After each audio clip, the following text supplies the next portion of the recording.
सुल्तानपुर में गुरुवार की सुबह 1 लाख का फरार इनामी बदमाश एसटीएफ के साथ मुठभेड़ में ढेर हो गया। यह एनकाउंटर देहात कोतवाली के हनुमानगंज बाईपास पर हुआ। मारा गया बदमाश मंगेश यादव सराफा व्यापारी की दुकान पर हुई डकैती के मुख्य आरोपियों में शामिल था। मुठभेड़ के दौरान उसका एक साथी मौके से फरार हो गया। अब इस मामले पर संदेह जताते हुए इलाहाबाद हाईकोर्ट के वकील डॉक्टर गजेंद्र यादव ने मामले को राष्ट्रीय मानवाधिकार आयोग में दर्ज कराया है तथा पुलिस विभाग के अतिरिक्त किसी उच्च स्तरीय जांच संस्था से जांच कराए जाने की मांग की। दरअसल उत्तर प्रदेश के सुल्तानपुर में भरत ज्वेलर्स के यहाँ दिन दहाड़े डकैती के आरोपी पुलिस के साथ मुठभेड़ में मारा गया। ये मुठभेड़ देहात कोतवाली थाना के बाईपास स्थित मिसिरपुर पुरैना के पास बदमाश और एसटीएफ के बीच हुई। सुल्तानपुर के कोतवाली देहात के मिसिरपुर पुरैना इलाके में यह मुठभेड़ हुई। चौक घंटाघर डकैती कांड में बदमाश पर 1 लाख का इनाम घोषित था। पुलिस का कहना है कि आज सुबह मुखबिर की सूचना पर जब मंगेश यादव मोटरसाइकिल से हनुमानगंज के पास पहुंचा था तभी एसटीएफ ने उसे घेर लिया। मंगेश ने पुलिस टीम पर फायर किया। जवाबी कार्रवाई में एसटीएफ ने भी मंगेश के ऊपर फायर कर दिया, जिसमें उसे गोली लगी। गंभीर अवस्था में मंगेश यादव को नजदीकी स्वास्थ्य केंद्र ले जाया गया, जहां डॉक्टरों ने उसे मृत घोषित कर दिया। इस मुठभेड़ पर सवाल उठाते हुए अधिवक्ता ने कहा कि घटनाक्रम एवं परिस्थितियों को ध्यान में रखकर देखें तो प्रतीत होता है कि यह मुठभेड़ संदिग्ध है, क्योंकि मामले में मुख्य आरोपी ने जब आत्मसमर्पण कर दिया तब यह सहाभियुक्त भी समर्पण करता, इसकी ज्यादा संभावना थी। इसके अलावा किसी भी स्थिति में यह संभावना तो नहीं थी कि आरोपी पुलिस पर गोली चलाने की तैयारी करता। इन सब परिस्थितियों को देखने से यह मुठभेड़ फर्जी प्रतीत होता है। मारे गए आरोपी को बड़ा इनामी अपराधी दिखाकर पुलिस सहानुभूति लूटना चाहती है, जबकि उक्त आरोपी पर इनाम भी इसी मामले में घोषित था तथा उसके ऊपर पूर्व में कोई बड़ा या गंभीर अपराध नहीं था, न ही वह कोई आदतन अपराधी था। वहीं सुल्तानपुर में मंगेश यादव एनकाउंटर मामले पर समाजवादी पार्टी के अध्यक्ष अखिलेश यादव ने सवाल उठाए हैं। इस एनकाउंटर में मंगेश की मौत हो गई, जिस पर सपा अध्यक्ष ने निशाना साधते हुए इसे नकली एनकाउंटर बताया।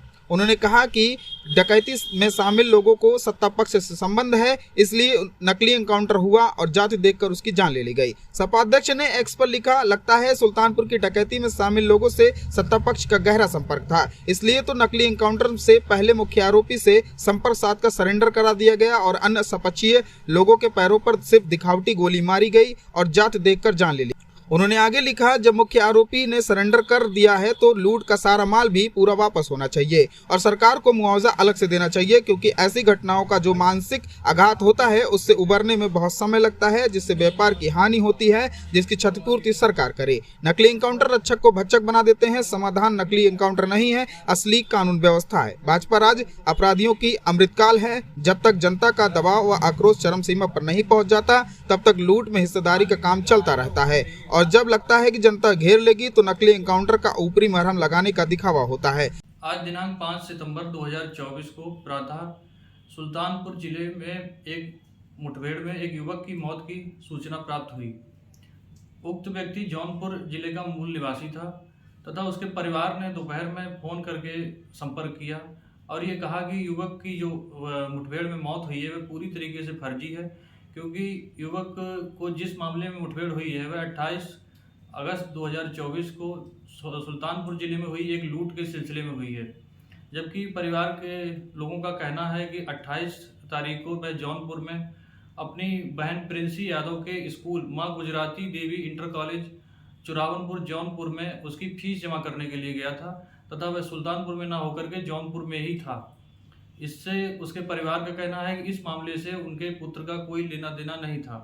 इसके अलावा जिस तरीके से उसे दिखाया जा रहा है कि वह बहुत बड़ा एक हिस्ट्री सीटर था या गंभीर आपराधिक इतिहास वाला था, ऐसा भी कुछ नहीं है। उसके ऊपर कई मुकदमे तो थे, लेकिन बहुत ही हल्की धाराओं में ऐसे मुकदमे थे। कोई बहुत बड़ा गंभीर या शातिर अपराधी वह नहीं था। इसके अलावा जो 1 लाख रुपया इनामी होने की बात चल रही है, वह इनाम भी उसके ऊपर इसी लूट के सिलसिले में रखा गया था और उसका इनकाउंटर कर दिया गया। इसके अलावा परिवार का ये भी कहना था कि जो मुख्य आरोपी था इस मामले का, उसने सरेंडर कर दिया और बाकी के लोग भी गिरफ्तार हो गए थे। तो सह अभियुक्त पुलिस पर गोली चलाएगा या पुलिस से फरार होकर के भागेगा, ऐसा उसका कोई उद्देश्य नहीं था। ये मुठभेड़ पूरी तरीके से उसके परिवार के अनुसार फर्जी है और परिवार का कहना है कि वह इसकी लड़ाई लड़ना चाहते हैं।